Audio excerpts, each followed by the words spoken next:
உலக மக்கள் எல்லோருக்கும் வணக்கம். நான் உங்கள் ஜி கோபால் பேசுகிறேன். இன்றைக்கி நம்ம பேசக்கூடிய தலைப்பு ஜனவரி மாத பலன்கள்.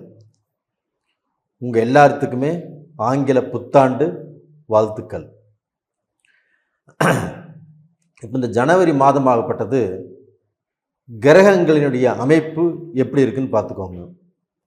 உங்கள் ராசிக்கு 5ஆம் இடத்தில் கேது பகவான், 7ஆம் இடத்தில் சுக்கிர பகவான், புதன் பகவான், 8ஆம் இடத்தில் சூரிய பகவான், செவ்வாய் பகவான், 10ஆம் இடத்தில் சனி பகவான், 11ஆம் இடத்தில் ராகு பகவான், 12ஆம் இடத்தில் குரு பகவான். இது இந்த மாத கிரகங்களுடைய அமைப்பு.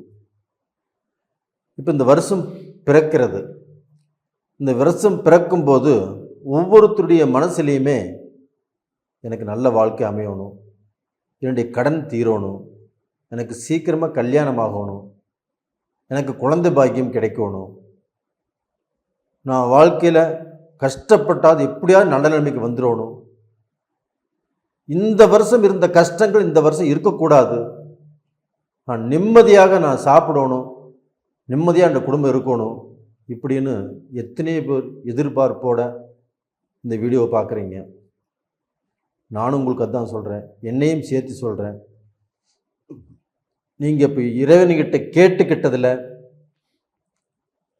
ஒரு கொஞ்சமாவது நம்மளுக்கு பார்க்க போனால் ஒரு விடுதலை கிடச்சி ஒரு நல்லா இருந்தாவே அதுவே நம்மளுக்கு போதும்.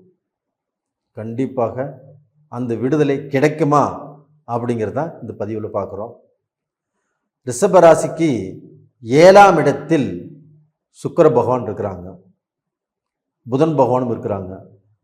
உங்களுடைய ராசிநாதன் 7ஆம் இடத்திலிருந்து 7ஆம் பார்வையாக உங்களுடைய ராசியவே பார்க்குறாங்க.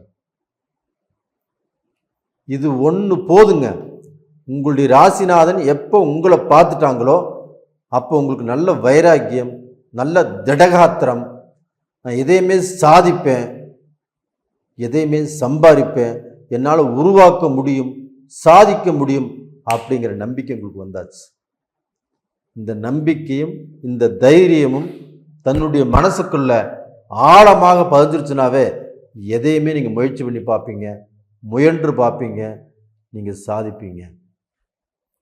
அப்போ உங்களுடைய ராசிநாதனாகப்பட்டது 7ஆம் இடத்திலிருந்து உங்களுடைய ராசியை பார்ப்பதனால நீங்கள் பார்க்க போனால் பாதி கிணறு தாண்ட மாற. மீதி இருக்கக்கூடிய பலம் என்னன்னா, உங்களுடைய ராசிக்கு 11ஆம் இடத்தில் ராகு பகவான்.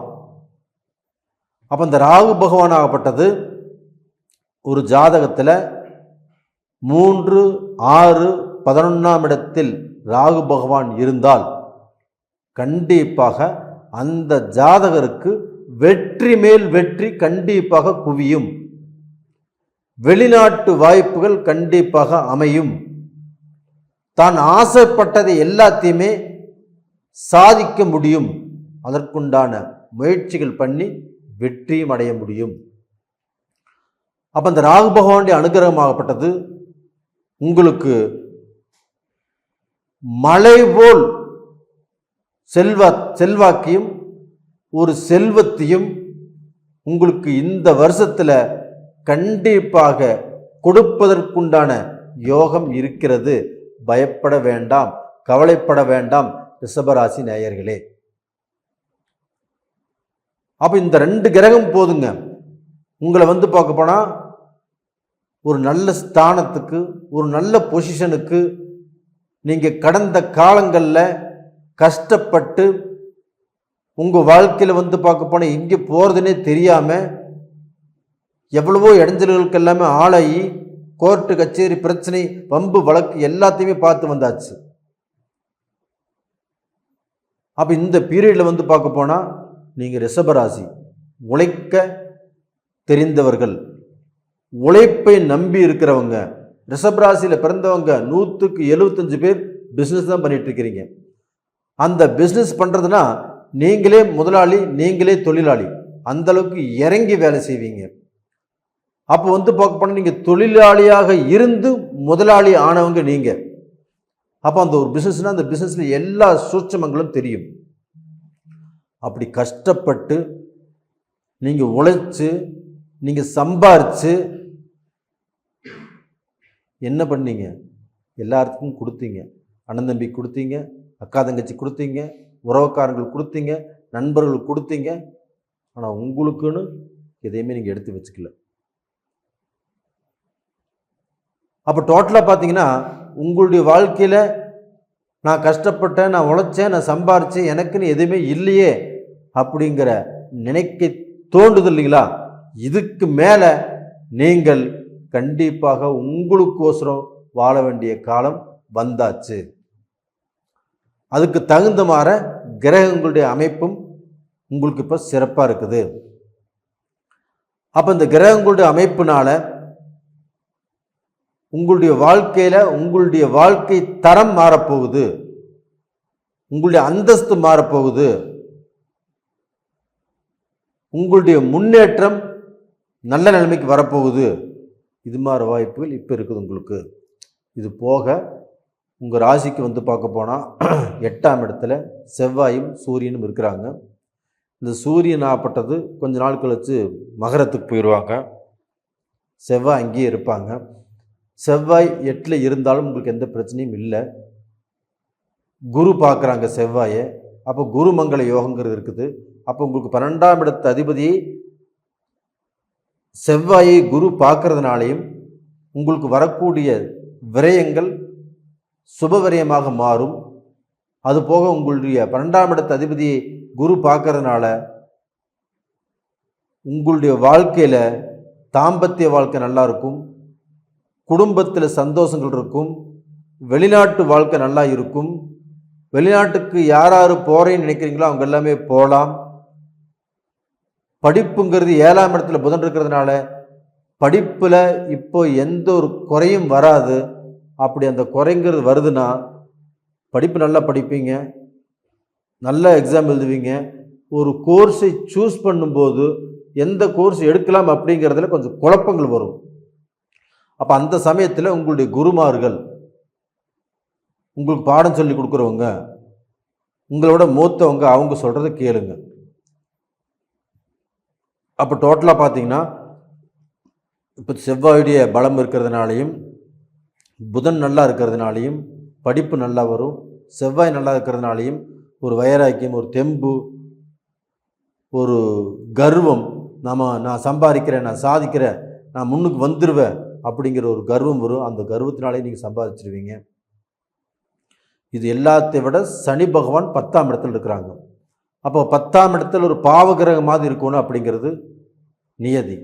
அப்போ அந்த 10ஆம் இடத்துல சனி பகவான் இருக்கிறதுனாலையும் அந்த சனி பகவான் ஆகப்பட்டது உங்களுடைய தொழில் வளர்ச்சிக்கு உதவி செய்வார், மிகப்பெரிய லெவலில் உதவி செய்வார். உங்களை வந்து பார்க்க போனால் எந்த ரூபத்திலையும் கெட்டு போகிறதுக்கு விடமாட்டார். அப்போ அந்த ராகு பகவானுடைய அனுகிரகமாகப்பட்டது நீங்கள் வெளிநாட்டில் முதல் போடலாம், வெளிநாடு சம்பந்தப்பட்ட தொழில் செய்யலாம், வெளிநாட்டில் வந்து பார்க்க போனால் ஏற்றுமதி இறக்குமதி தொழில் செய்யலாம். இது மாதிரி எந்த தொழில் செஞ்சாலும் நீங்கள் நல்ல நிலைமைக்கு வருவீங்க. இங்கேயே வந்து பார்க்க போனால் இந்தியாவிலேயே இரும்பு சம்பந்தப்பட்டது இல்லை பழைய இரும்பு அதை எடுத்து போட்டு ஹோல்சேலாக பண்ணுறது, இது போக கலைத்தொழில் இருக்கிறவங்க, அந்த கலைத்தொழில் இருக்கிறவங்க இதற்கு முன்னாண்ட வந்து பார்க்க போனால் கலைத்தொழிலில் கஷ்டப்பட்டு பலன் இல்லாமல் நல்ல பேர் கிடைக்காமல் தன்னுடைய உழைப்பே இத்தனை வருஷ காலமாகப்பட்டது உழைச்சி எந்த முன்னேற்றம் இல்லை. ஆனால் இந்த பீரியடில் அவங்களுக்கு வந்து பார்க்க போனால் உழைச்சதுக்குண்டான வெகுமதி, ஒரு நல்ல ஒரு வாழ்க்கையில் ஒரு கிரிப்பு, ஒரு படம் பண்ணுனா அந்த படத்தில் ஒரு நல்ல பேர், ஒரு தயார் பண்ணினாங்க தயாரித்ததில் வந்து பார்க்க போனால் அந்த படமாகப்பட்டது நல்லா போகும். ஒரு கேமராமேன் நல்லா இருப்பார், அவருக்கும் நல்ல பேர் கிடைக்கும். இது மாதிரி ஒரு நல்ல வாய்ப்புகள் கிடைக்கிறதுக்கு உண்டான வாய்ப்புகள் இருக்குது. ஒன்றும் கவலைப்பட வேண்டியதில்லை. இது வந்து பார்க்க போனால் மோஸ்ட்லி இந்த வருஷத்தில் ஜனவரி மாதம் ஒரு 15ஆம் தேதிக்கு மேலே அதிகப்படியான யோகங்கள் உங்களுக்கு கிடைக்கும். குடும்ப வாழ்க்கையில் கொஞ்சம் சுகம் இருக்கும், குடும்ப வாழ்க்கையில் ஒரு நல்ல நிம்மதி கிடைக்கும், குடும்ப வாழ்க்கையில் வந்து பார்க்க போனால் யார் நல்லவங்க யார் கெட்டவங்க அப்படின்னு தரம் பிரித்து பழகுவீங்க. ஆனால் அந்த ஜனவரிக்கு முதல்ல கொஞ்சம் பார்த்து நடந்துக்கணும் குடும்பத்தில். அப்போ இது மாதிரி காலகட்டங்கள் இருக்கிறதுனால ரிஷபராசியில் பிறந்தவங்க கண்டிப்பாக ஒரு உயர்ந்த அந்தஸ்துக்கு வருவதற்குண்டான வாய்ப்புகள் உங்களை சுற்றி இருக்குது. பயன்படுத்திக்கோங்க. நேயர்களே, இந்த பதிவு பிடிச்சிருக்குன்னு நினைக்கிறேன். அதே சமயத்தில் உங்களுடைய ஜென்ம ஜாதகத்தில் என்ன தசாபுத்தி நடக்குது, அந்த தசாபுத்திகள் நம்மளுக்கு சாதகமாக இருக்குதா பாதகமாக இருக்கிறதா அப்படிங்கிறது தெரிஞ்சுக்கோங்க. அப்படி தெரிஞ்சுக்கணும் அப்படின்னா கீழே 2 நம்பர் கொடுத்துருக்குறோம், கான்டாக்ட் பண்ணுங்கள், வாட்ஸ்அப் பண்ணுங்கள். நீங்கள் எல்லாருமே நிறைய பேர் வந்து என்னுடைய சேனலை பார்க்குறீங்க, என்னை ஊக்குவிக்கிறீங்க, நிறைய பேர் சப்ஸ்கிரைப் பண்ணுறீங்க, உங்களுடைய ஜாதகத்தெல்லாம் அனுப்பிச்சு என்கிட்ட பார்த்துட்ருக்குறீங்க. அதற்கு என்னுடைய மனமார்ந்த நன்றியை தெரிவிச்சுக்கிறேன். உங்களிடமிருந்து விடைபெறுவது உங்களின் ஜி கோபால். நன்றி, வணக்கம்.